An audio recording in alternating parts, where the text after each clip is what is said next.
Hey guys, Phobos here, coming at you with the last Epoch video. So, haven't been playing too much PoE or uploading a lot of PoE. There's been some Destiny uploads lately, but this is the game I've been playing a lot, and I've been wanting to make a video on it for a couple days now, but I kind of wanted to get something like really, workable, and I'm going to make a video just running through the map system right here really quick, and then I'm going to have a crafting video. And then I have I'm going to make an arena video, which is the other endgame activity. There's monolith right now, which is what I'm going to be showing you. And then arena is the other one. And then I'm going to make one detailing, like going into detail on the stats and the idols and everything that you see here. That's probably overwhelming and weird.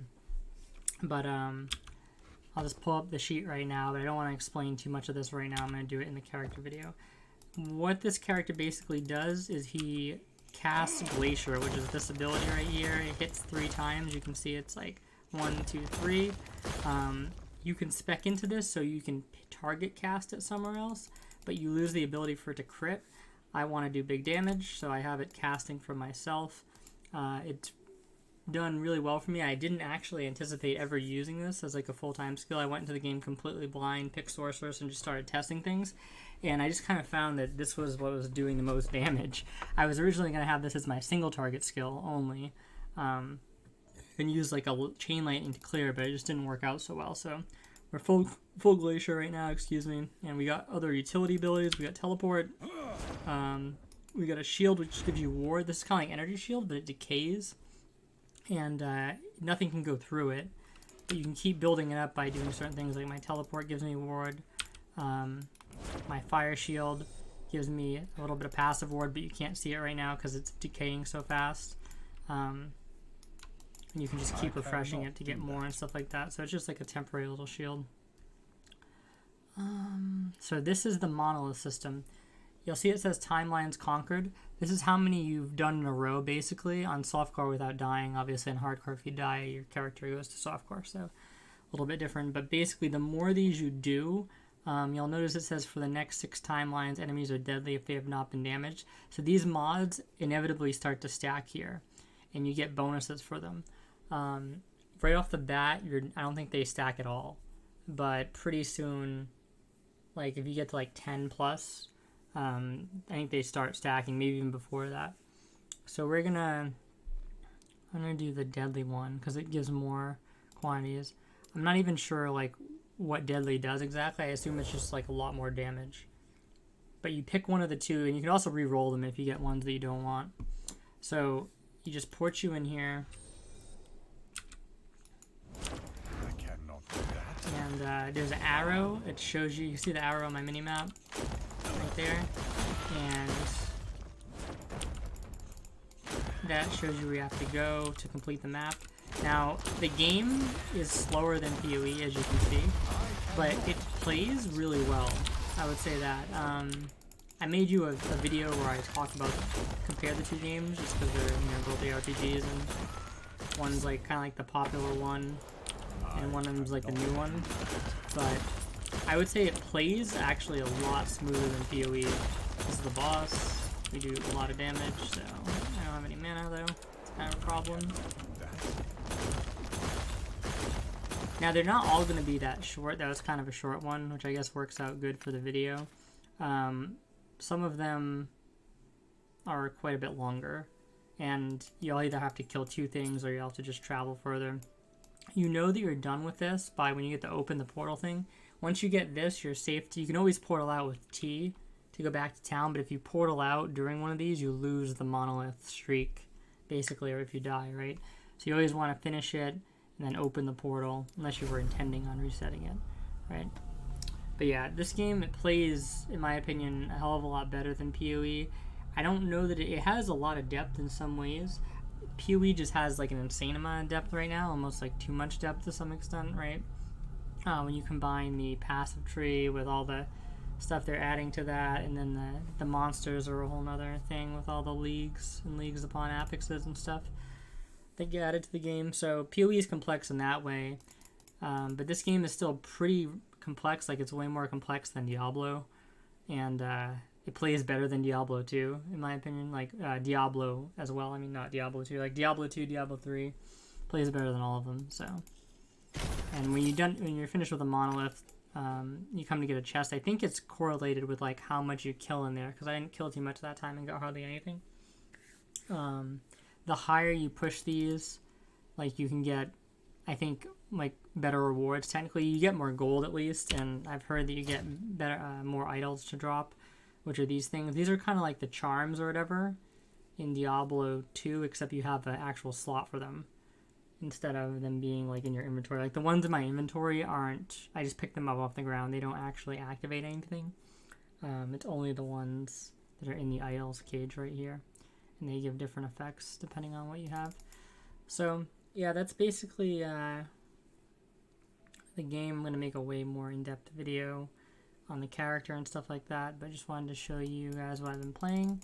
And we're level 94. It's pretty easy to level in this game. You do that through the arena mostly. I haven't done a lot of arena. It's kind of easy to hit 100, like way easier compared to PoE.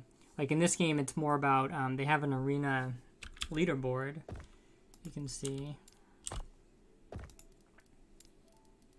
ladder, and sometimes it doesn't update very well. You have to do it a couple times, but basically, like, this is for the arena, and it's like the wave. Monsters come at you in waves, basically, and it's kind of like almost like a delve thing, where how long can you survive. So yeah, it's pretty cool, and it's definitely like in a really playable state now. I know that a lot of people's concerns, like when it's like a buy-in game or something like that, or like, you know, a company they haven't heard of or something, it's like, oh, am I just gonna like buy this, get a shitty game, and then like never play it again? I've played, I don't know, like I'm playing some Destiny right now. I just got the Valorant beta, which I'm kind of excited about, and I'm rating on like 2 characters in WoW, and the WoW has been suffering, dude. Like, I've been just playing this game non-stop. It's I wanted to go back to PoE before. I was debating whether to go back to PoE or pick this up. I'm kind of glad I picked this up, and I'm gonna get into it. I'm eventually gonna go back to PoE a little bit to finish some builds, make some more videos, but this has been a welcome break, and it's super fun, and it just like I loved it from literally 5 minutes into playing the game, which I can't say about PoE, because to me what's awesome about PoE is like the end game and stuff like that, and the depth and all the stuff you can do when your build finally comes together. But this feels good to play like right out of the gate. You'll have something that kills stuff reliably, you know, unlike in PoE. Like it just feels pretty good. Especially, like, I'm sure the balancing probably in the super end game, you know, isn't perfect or anything, but early on getting through the story, you can do like a lot of things, it seems like. And some of them are going to be better than others, clearly, but I don't think you're going to be like trapped. You know what I mean? Like you can get in Path of Exile sometimes. And the respecking in this game is also that you can go back to the main town, which is here. It's actually the same place kind of, but that brings you to like a more concise area of the total map. You come over here and you can just respec for gold, which is the currency of this game, and it's like a lot cheaper than like regret orbs and PoE. So if you fuck something up or something like that. Oh, and the skills, speaking of that, each skill, instead of like having a like gems that you link to augment it, you have a passive tree like this, and some of these augment the skill in certain ways. Like Fireball has one where it gives it more projectiles. One of them turns it into, then there's like a fireball thing, like a fire orb skill, and that one actually, volcanic orb, it's like frozen orb from Diablo 2, except you can make it a frozen orb by going to frozen orb here. So there's cool stuff like that. Like they've really put a lot of thought into like what people liked, I think, about other games, and like what would be like an intuitive way to like a skill that does the same thing, right? But you want to play it in a slightly different way, and they thought of like what's the most intuitive other way you'd want to play it, and they've implemented it into the game, right? Like I think there's like an auto bomber you can make with the fireball thing, where it like auto targets people and stuff like that. So there's a lot of cool ways you can play this ability. Like my ability Glacier, you can play it, like I said, casting, pick a spot and cast it. You can play it where it's like vortex, where it puts some vortexes down.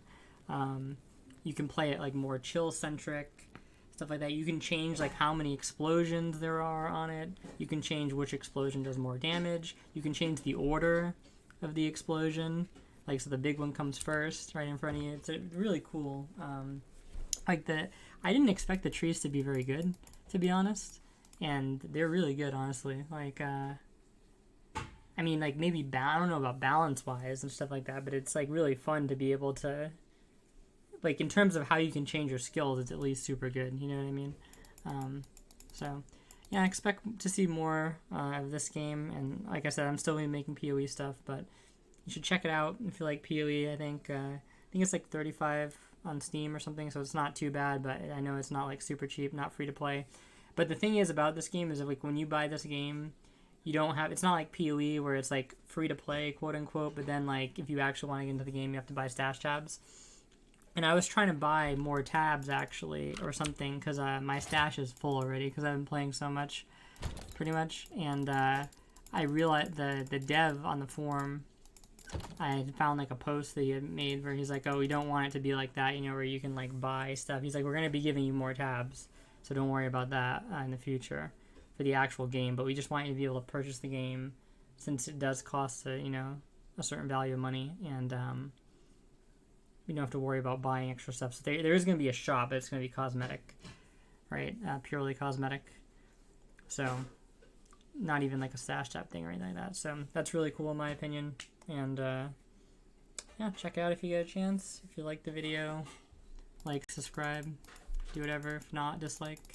And see you guys later.